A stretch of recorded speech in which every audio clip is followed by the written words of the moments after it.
Good morning, everyone. This is Thad from the Rawlings Library, part of the Reference and Readers Advisory Department here in Pueblo, Colorado. And today I'm going to do a animal-related book talk, kind of to go along with our summer of reading theme, Tales and Tales. So the book I chose, and this wasn't the original book I chose for today. It was kind of a change, I guess, I made last week. But this is The Hummingbird's Gift by Montgomery. Um, I had placed this book on hold, and it had arrived maybe a couple weeks ago. But after reading it, I decided I wanted to change. And another reason I chose this title is the hummingbirds kind of play a huge, well, I shouldn't say kind of, but yeah, have played a big part in my past. And um, ever since I was a child, and our family, especially going up with my granddad to our uh, family cabin near Lake George, and spending time around all the hummingbirds there, just because they're everywhere up there. And my granddad cultivating that, always placing, many hummingbird feeders around the property, and um, just around the cabin, and just being around those birds ever since I was a little child. Just always makes me think of those memories when I come in contact with anything about hummingbirds. Um, so before I get into the book, so just kind of to segue off that, a couple of stories I have. Um, I remember as a child, one of these trips with my granddad, we were up at the cabin, and I remember a hummingbird flew into the garage. The garage door was wide open. We'd probably just come back from fishing or something like that. And the garage door was wide open, and a hummingbird just flew right in.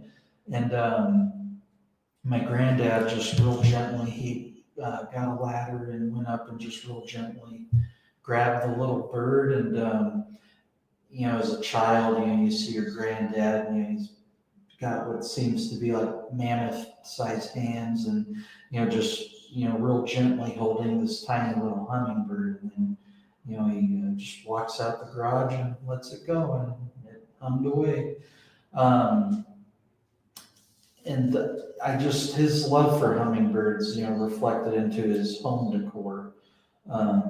I remember his second wife, June. She was a stained glass artist, and she made this real beautiful stained glass hummingbird that I think he had it in his kitchen when he lived in Canyon City when I was a child. I may be wrong about the placement of that, but anyways, to the book. So first, I just want to read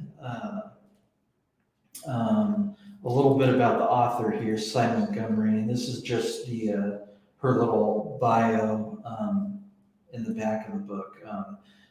Montgomery is a naturalist, a documentary scriptwriter, and the author of 20 acclaimed books of nonfiction for adults and children, including the National Book Award finalists, The Soul of an Octopus, and the New York Times best-selling memoir, The Good Pig, the recipient of numerous honors, including Lifetime Achievement Awards from the Humane Society and the New England Independent Booksellers Association.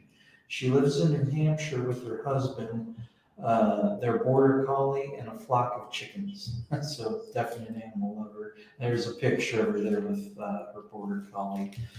Then I want to read this review from Kirkus Reviews. This gives a real nice brief description of the book, and then there's a handful of excerpts from the book that I'll read with you. And then after that, one final thing I want to show you. There's a cool, small little 5-minute documentary I found on YouTube that kind of shows a similar story, but it'll kind of give you a visual of kind of the process of what's read in the book here. So the author of The Soul of the Octopus returns with the story of the miraculous recovery of 2 abandoned baby hummingbirds. When Brenda Sherburne, a volunteer hummingbird rehabilitator in California, received 2 orphan birds, they were not much larger than bumblebees. Uncertain about how to proceed with their recovery, she contacted naturalist Montgomery to help. As the author explains, rehabilitating hummingbirds is difficult work. In addition to maintaining the temperature of their habitat and examining their bodies for injury and invasive insects, baby hummingbirds must be fed every 20 minutes using a tiny syringe. Furthermore, this is in quotes, because the food spoils easily, fresh batch must be concocted several times a day. The conditions under which the young are released into the wild are also fraught. Hummingbirds typically lay 2 eggs, which hatch 2 days apart. The timing difference can lead to a developmental lag in the youngest hatchling and offer additional challenges, which was the case in the recovery of this pair. With her characteristic compassion, Montgomery shows the patience and skill with which Sherburne nursed her charges back to health. She also discusses the extreme measures other rehabbers have taken to ensure the recovery of injured and orphaned hummingbirds. Montgomery packs a wealth of general information regarding hummingbirds into this slim volume, examining species differences, body mechanics, habitat, range, food sources, migration patterns, and relevant mythology. As their attachment to the birds grew, Sherburne and Montgomery chose to break the unwritten rule of naming birds in the process of rehabilitation. Drawing in Aztec and Mayan mythology, they chose Maya and Zuni. Regarding the reason for writing this book, Montgomery explains that witnessing the recovery of these tiny creatures was a cherished gift. If humans, she notes, could help, and this is in quotes, could help transform these pathetically vulnerable infants to rulers of the sky, then perhaps our kind can heal our sweet green broken world. Some of what I'll touch on in here, this first piece, this kind of explains a little bit about the anatomy of hummingbirds, and especially about flight and just, the physics behind how they can fly and hover for so long. Unlike our thick marrow-filled bones, most birds' bones are hollow. Even their skulls are scaffolded with passageways for air. Their feather shafts are hollow, and the feathers themselves, like strips of Velcro, are interlocking barbels for catching air. Their bodies are filled with air sacs, which originate in and function in part as extensions of the lungs. No fewer than 9 of these filmy bladders fill the tiny body of a hummingbird. 1 pair in the chest cavity, 2 under each shoulder blade, 1 pair in the abdomen, 1 under each wing, and 1 along the neck. Hummingbirds are the lightest birds in the sky. Of their roughly 240 species, all confined to the Western Hemisphere, the largest, an Andean giant, is only 8 inches long. The smallest, the bee hummingbird of Cuba, is just over 2 inches long and weighs a single gram. And one thing she further explains, and as she mentioned here, they're all confined to the Western Hemisphere. And of those 240 species, I think it mentioned in here, over 130, it may have been 132 species are found in the South American country of Ecuador. Um, Pretty neat fact there. The next piece here, this talks a little bit about if you happen to find a baby hummingbird nest. I think this kind of covers some do's and don'ts upon finding it. It says, sometimes kind-hearted people do orphaned and injured hummingbirds more harm than good. One would-be rescuer had fed a baby hummingbird lentil soup and managed to coat its feathers in the bargain. Another gave a hummingbird yogurt and honey, both of which could be lethal. One woman brought in a bird in convulsions. The hummingbird had hit a window. She had tried to treat it with a drug from her own medicine cabinet. Now it was suffering from an overdose of Valium.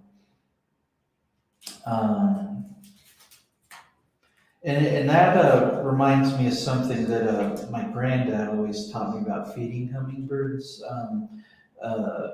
If you're starting out, I know he always recommended never buying like the nectar you would see at Lowe's or Walmart or the store, but to just make your own uncolored nectar, just simply water and sugar, and making sure to have a good amount of sugar in there because they like it sweet. But you also want red on your hummingbird feeders because they are attracted to that red. And that's why, any hummingbird feeder you see at a store usually has quite a bit of red on it. This next part was a cool fact that I had learned, and this was neat as far as pollinating creatures, and but also in just kind of demonstrating how small these little babies are. But the nestlings are so miniature that Brenda Sherburne, she's once again the naturalist there in California, or the hummingbird rehabilitator. So the nestlings are so miniature that Brenda keeps a magnifying glass behind the incubator. Peering through it, we enter a world in miniature. Each of our tiny birds is a landscape for creatures even smaller than they. And real quick, there's a picture there of Brenda looking through her little magnifying glass at the little tiny birds. At first, it seems a speck is stuck on the beak of the smaller bird, but with the magnifying glass, I can see the speck moving, and now I can see another. Brenda knows what these are and assures me they're harmless. These are creatures whose only habitats are the petals of flowers and the beaks and nostrils of hummingbirds. Unlike other mites which suck blood, these subsist on flower pollen. But when a flower's pollen runs out, the creature needs a lift to a new blossom. The mite hitches a ride on the beak of a hummingbird, and at the next visit to a flower, rushes out to its new home. And this is Brenda here. Look, I'll show you. We grab a red penstemon from a vase in the kitchen, among hummingbirds' favorite blooms. Gently, Brenda pushes it toward the face of the little hummer so that his beak fits inside the flower's tube. I watch through the magnifying glass when she pulls away the flower. Voila! The mite has left the beak and moved to the petals. This transfer, I later read, is made at a speed comparable to that of a racing cheetah. Beak mites seldom venture onto the feathers, but they remind Brenda to check both birds for other possible mites. And later in the book, when they're doing their kind of standard magnifying glass check of the birds, they find much more mites than usual on the birds, and kind of turns into a scary experience where they're unable to or they're able, well, I don't want to spoil too much, but turns into a scary experience where it affects their appetites. But I will assure you now, without giving too much away, that this ends on a very positive note. So yeah, it's not a heartbreaking story. This next part talks about the naming, and that review from Kirkus Reviews talks or mentions their names. And they kind of went back and forth with, they thought about Aztec at first, but thought, that might bring a more of a violent thought to mind. Or not the word Aztec, but I think it was one of the Aztec words for hummingbird, but which translates to sorcerer spits fire, and just thought that might be too violent sounding. So I'll skip to this part. But for names we'll speak many times a day, I suggest two others. For the larger bird Maya, the Mayans believed that hummingbirds were made from scraps left over from other birds, and that their brilliant colors were a parting gift from the sun god. For the smaller ones, Zuni, like the Hopi and Pima, they believed that hummingbirds bring rain, which this part of California hasn't seen since January. Apt names, I feel, for both are named for blessings, and before long, Maya and Zuni will be embarking on the arduous journey to seize the greatest of all birds' blessings, the blessing of flight. Okay, cool that I came up with that. There's two more parts from the book I just wanted to cover, well, one of them I won't share because it's a cool spoiler, but fun thing, or a very neat moment at the end of the book. But says here, food is so precious to hummingbirds that they defend their flowers and feeders against all comers. They sometimes even chase away hawks and crows.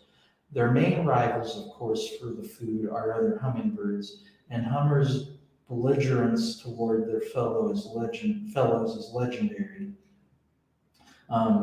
Reason I'm sharing that, I don't know how many times while sitting on the porch up at the family cabin, seeing hummingbirds dive bomb each other, chase each other away from feeders. Yeah, no joke here that they'll their main rival is each other. If you've never seen that before, it's quite the sight. This last part I wanted to read is actually from the beginning of the book, and I think a little bit of this is touched on in the Kirkus review. And sorry, I'm pointing that way because I have that printed out right here. The resurrection of Maya and Zuni matters, of course, because these two little lives mattered. They loved their lives like we love ours, and their joy in life is no less important than our own. In fact, though unlikely, it is not impossible that Maya and Zuni are still alive. At least one banded hummingbird, an individual of the species known as the broadtail, was banded as an adult in 1976 and recaptured and released alive and healthy in 1987. That is gift enough. But there's more. Their story also holds a larger truth. Like a parable, if we mere humans could help transform these little, pathetically vulnerable infants to rulers of the sky, then perhaps our kind can heal our sweet, green, broken world. Once again, reading that from the review. So, I'm going to go ahead and show a video here. Let's see. And this is a little over 5 minutes long, and I'm going to go ahead and mute myself. Hi, my name is Carol, and this is Hummingbird Spot.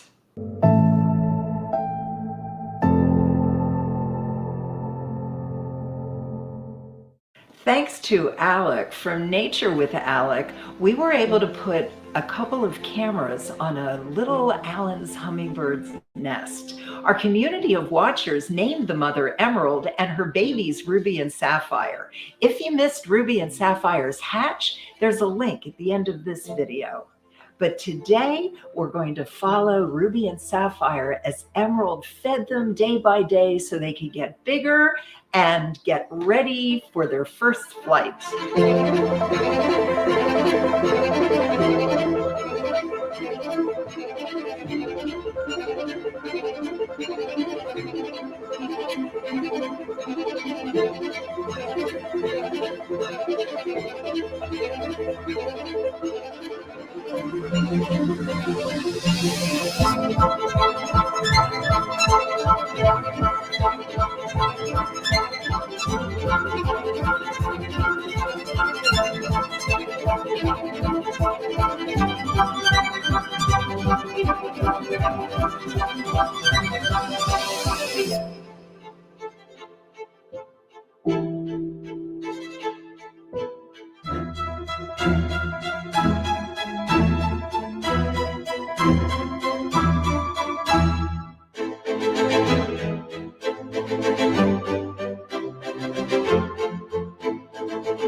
Emerald was feeding Ruby and Sapphire very well, and they grew very quickly. They were both practicing flapping their wings, getting ready for their first flight. But Ruby was the first one who actually ventured outside of the nest and onto the wire.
Ruby was the first to fledge, which left little Sapphire in the nest all alone for a whole night.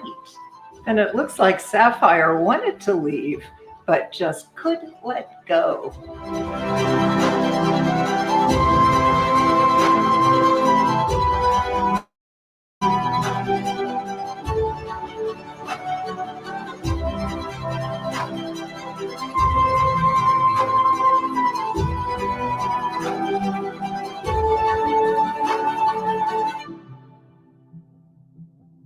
We all wish the very best for Ruby and Sapphire.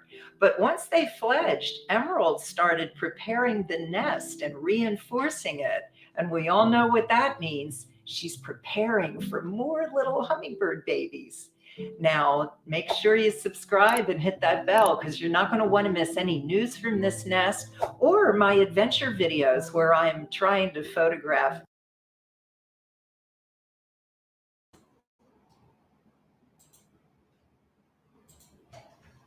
All right, so yeah, that's the hummingbird's gift, and yeah, video is a little different because it was the mother actually taking care of her young, but still kind of seeing the growing process of the same species of hummingbird that's talked about in this book.